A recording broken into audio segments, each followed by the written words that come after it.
On the day of my dear mother's funeral, my sister-in-law laughed, saying I had overslept and was skipping the funeral.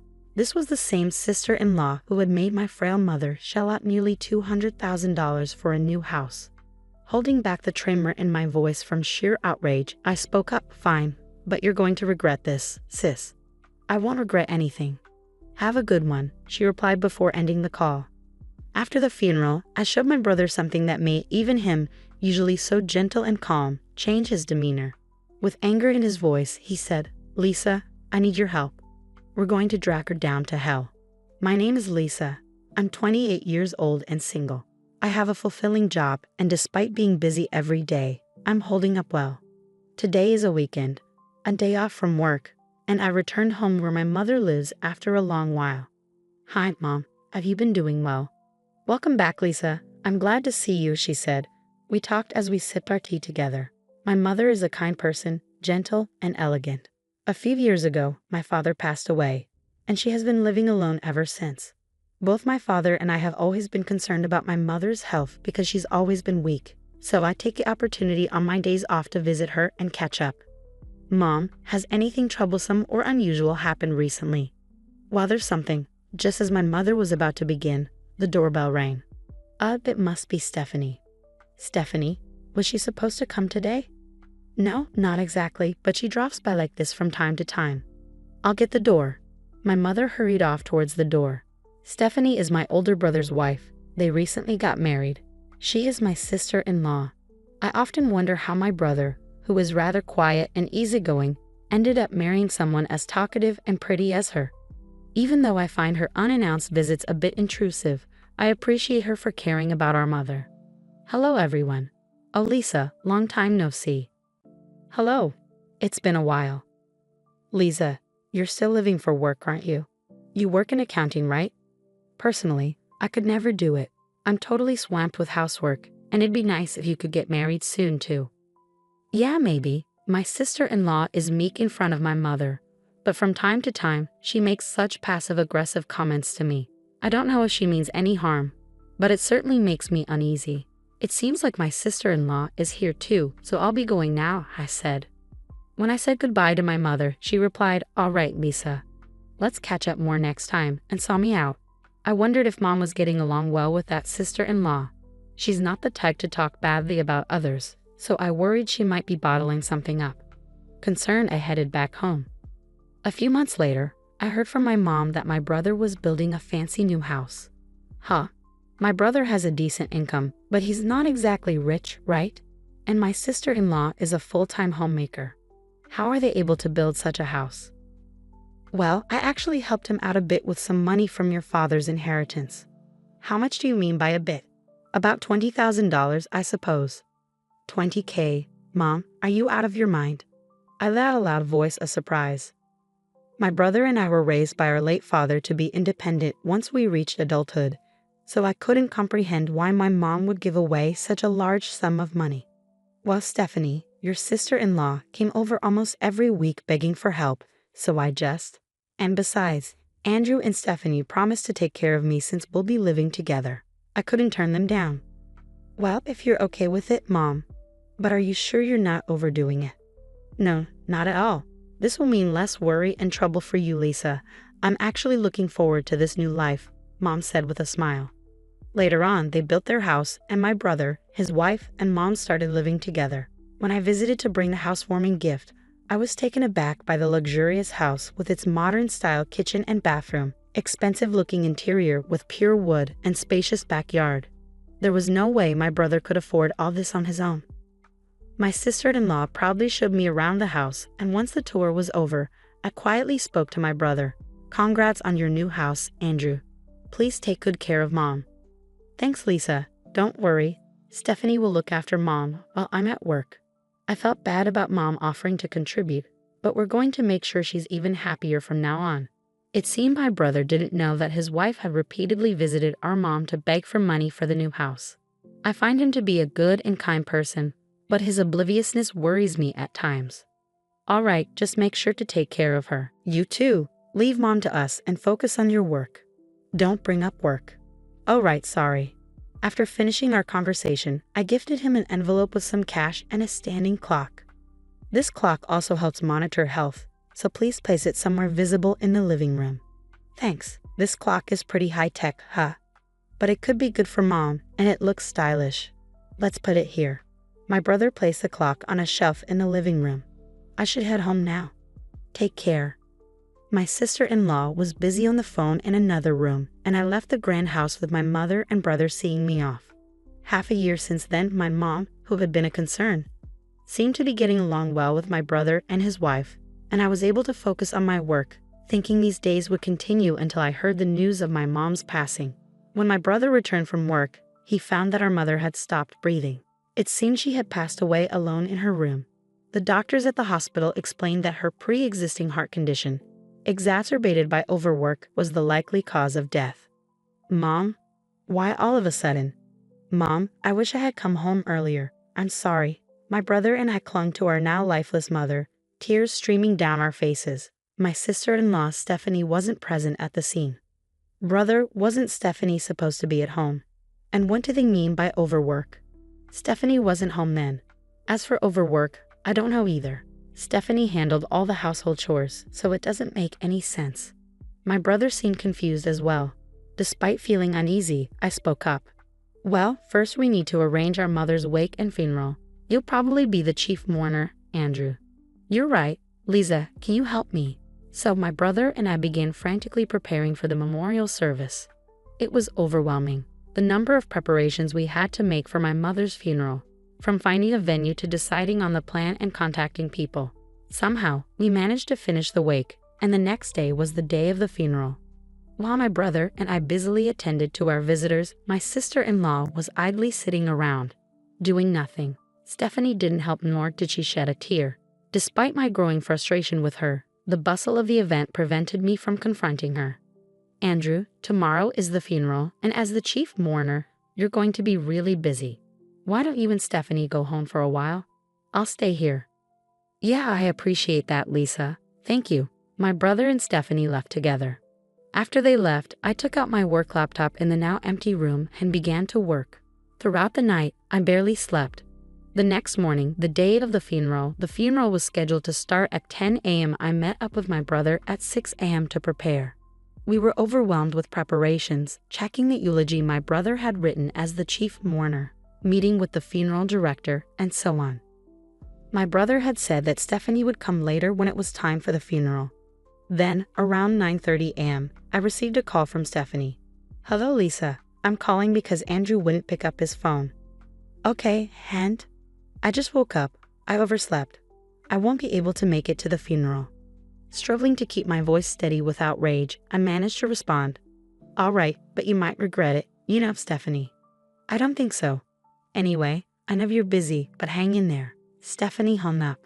Hey, was that Stephanie just now? My brother approached and asked. Yeah, she overslept and said she's not coming today. Huh? What on earth is she saying? It's our mother's funeral.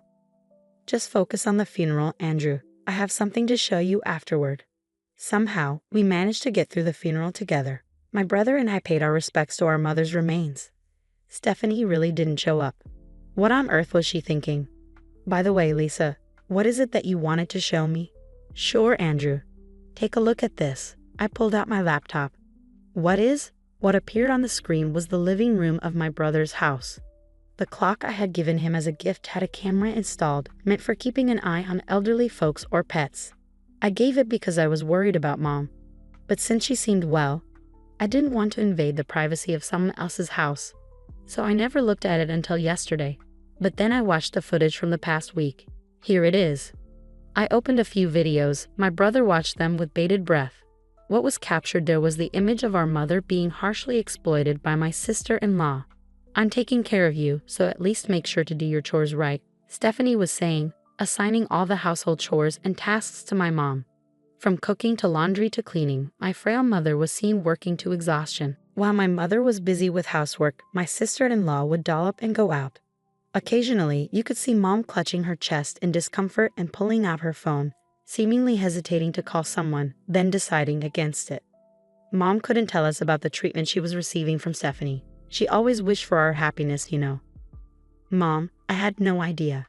Forgive me. Both my brother and I were crying. The thought of our mother's suffering was almost too much to bear. Lisa, can we see the footage from the day Mom passed away? My brother asked. I haven't seen it, but Mom passed away in her own room, so I don't think we have any recording of her. As I said that, I set the recorded footage to the date our mother passed away. After finishing the morning chores, my mother was seen clutching her chest as she headed towards her room. They said she passed away around 2 p.m. The living room was empty for a while. But as we fast-forwarded the recording, Andrew spoke up. Hey here, stop it and turn up the volume. Around noon, my sister-in-law came into view of the camera. When the volume was turned up, you could hear her voice. Hey, mother-in-law, mother-in-law. My sister-in-law was calling out towards my mother's room.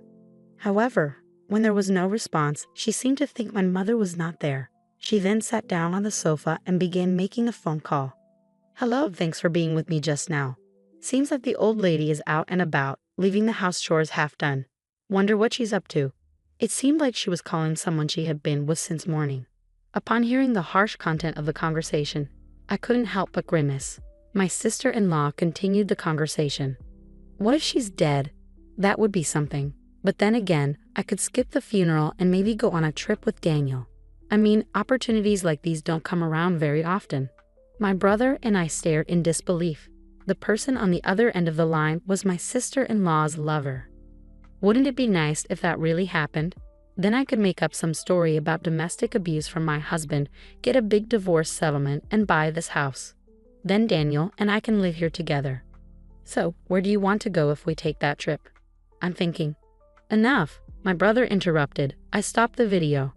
My normally kind and gentle brother changed his expression, and with a voice steeped in anger, he said, Lisa, I need your help.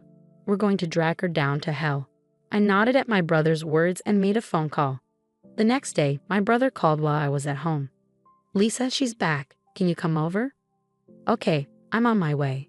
I immediately headed to my brother's house. Why hello there, Lisa. What brings you here on such short notice?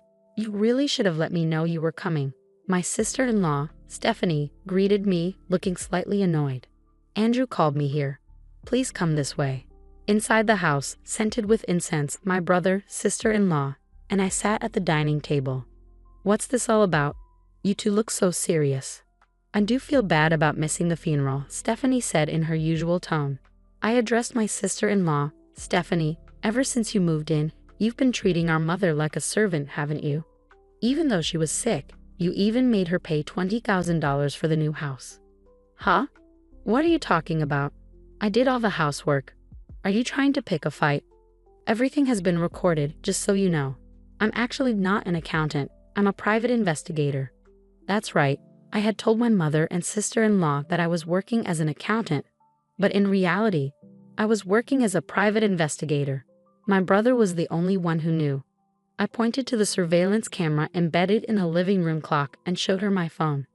The video of my mother doing housework under my sister-in-law's command was on the screen. What? This is a violation of my privacy. What were you thinking? Delete it now. My sister-in-law raised her voice. I installed it as the owner of this house. I have the right to do so. It's not a violation of privacy, my brother said calmly. What's wrong with you two? And what do you mean by private investigator? Stephanie's voice trembled as she realized something. My brother silently got out his phone. Then the audio of my sister-in-law's phone call began to play. I might just skip the funeral and go on a trip with Daniel. Maybe make up a story about domestic abuse from my husband for a big divorce settlement. Her voice echoed from the recording. As it played, Stephanie's face went pale.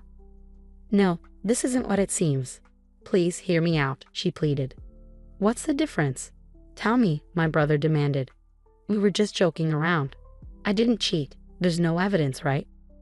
But there is. I spread out several pictures on the table, images of her coming out of a nearby resort with a man, being intimate in their car, and even entering a hotel on their way back, a clear evidence of cheating.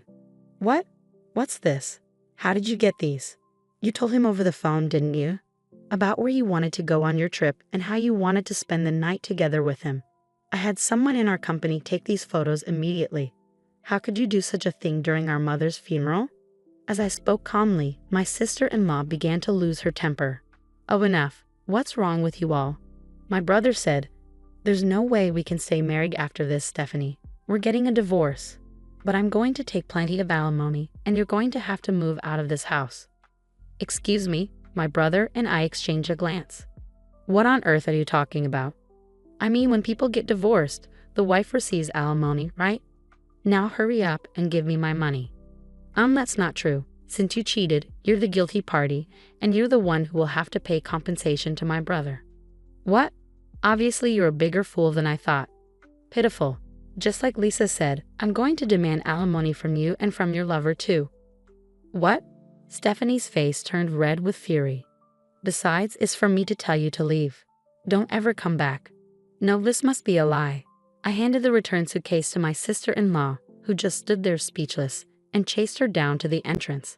After closing the door, I gently patted my downcast brother's shoulder. 6 months later, my brother's divorce from my former sister-in-law was finalized. She took it to mediation, but it seemed that mediators all frowned upon seeing the evidence my brother had gathered. It also turned out that she had been squandering the money from their joint bank account, so I heard from my brother that he was able to divorce her with almost no division of assets. After that, just as he had declared, my brother claimed alimony from his ex-wife and her lover. The lover, who intended on moving in with Stephanie with a large sum of alimony from Andrew, was infuriated by the alimony claim and immediately dumped my ex-sister-in-law. Having nowhere to live and dumped by her lover, my former sister-in-law is now said to be living alone in an old apartment working part-time. My brother was depressed for a while. He sold the house and, saying he had had enough of marriage, now lives alone.